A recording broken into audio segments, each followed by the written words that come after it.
children, இப்போ நம்ம என்ன ஆக்டிவிட்டி பார்க்க போறோம்னா பாஸ்ட் ப்ரெசன்ட் ஃபியூச்சர் தமிழில் இறந்த காலம் நிகழ்காலம் எதிர்காலத்துக்கான ஆக்டிவிட்டி பார்க்க போகிறோம்.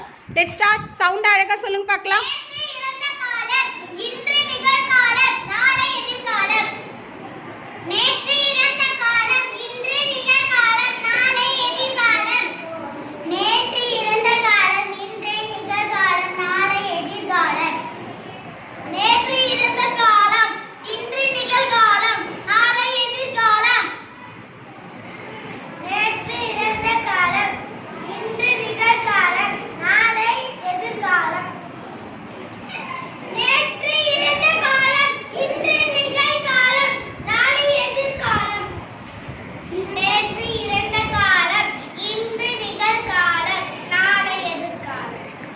Bauschige.